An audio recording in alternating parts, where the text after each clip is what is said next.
2026 সালের ইতালির ডিক্রেটো ফ্লুসি বা কর্মী নিয়োগের কোটা অনুযায়ী নুলস্তা নুল্লা অস্টা বা কাজের অনুমতিপত্র ইস্যু করার প্রক্রিয়া বর্তমানে বেশ জোরেশোরে চলছে।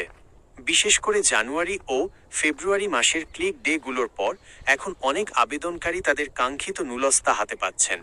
নিচে আপনার জিজ্ঞাসা অনুযায়ী বিস্তারিত আপডেট দেওয়া হলো। স্পন্সর এগ্রিকালচারাল ও ডোমেস্টিক ভিসা আপডেট 2026-2028 সালের 3 বছর মেয়াদী পরিকল্পনার অংশ হিসেবে 2026 সালে রেকর্ড সংখ্যক কর্মী নেওয়ার প্রক্রিয়া চলছে। এগ্রিকালচারাল কৃষি ভিসা গত 12 জানুয়ারি 2026-এর ক্লিক ডের পর থেকে কৃষি খাতের নুলস্তাগুলো সবচেয়ে দ্রুত ইস্যু হচ্ছে।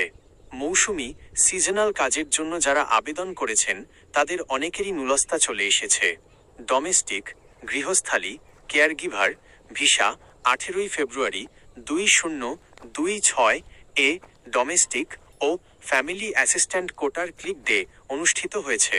এই খাতের নুলস্তাগুলো যাচাই বাছাই শেষে বর্তমানে ইস্যু হওয়া শুরু হয়েছে। নন সিজনাল স্পন্সর ইন্ডাস্ট্রিয়াল 9 এবং 16 ফেব্রুয়ারির ক্লিক ডের আবেদনগুলোর নুলস্তা প্রদান প্রক্রিয়াও বর্তমানে সচল রয়েছে। বর্তমানে কারা নুলস্তা পাচ্ছেন?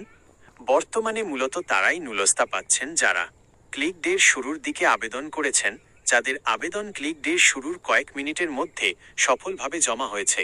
ক্লিক টাইম যাদের ভালো, সঠিক নিয়োগকর্তা এমপ্লয়ার যাদের নিয়োগকর্তার ট্যাক্স রেকর্ড ডিইউআরসি পরিষ্কার এবং আয়কর্মী নিয়োগের জন্য পর্যাপ্ত, সনদ যাচাই সম্পন্ন যাদের নিয়োগকর্তা ইতালির স্থানীয় লেবার অফিস থেকে অ্যাভেইলেবিলিটি চেক ইনডিসপনিবিলিটা প্রক্রিয়াটি সঠিকভাবে সম্পন্ন করেছিলেন। 3. কোন কোন শহর থেকে নুলস্তা বেশি দিচ্ছে? ইতালির সব প্রদেশ প্রিফেক্টুরা থেকেই নুলস্তা দেওয়া হচ্ছে, তবে কিছু কিছু শহরে কাজের চাহিদা বেশি থাকায় সেখানে ইস্যু করার হার বেশি দেখা যাচ্ছে। কৃষি খাতের জন্য ল্যাটিনা সালের্নো ফোজ্জিয়া এবং ভেরোনা থেকে প্রচুর কৃষি নুলস্তা ইস্যু হচ্ছে।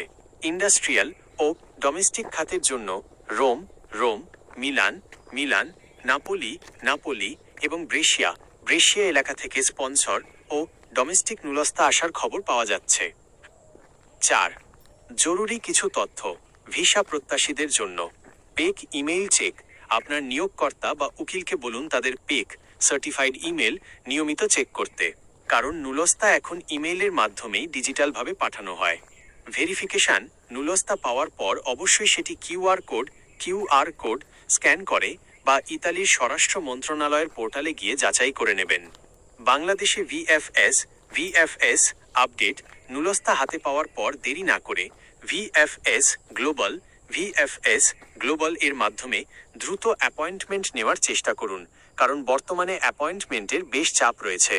সতর্কতা, ইতালির নুলস্তা পাওয়ার জন্য কাউকে অগ্রিম বড় অঙ্কের টাকা দেবেন না যতক্ষণ না আপনি সরকারি পোর্টালে আপনার আবেদনের সঠিক স্টেটাস যাচাই করতে পারছেন। সবসময় মনে রাখবেন, নুলস্তা ইস্যু করা সম্পূর্ণভাবে ইতালির সরকারি দপ্তরের ইখতিয়ার।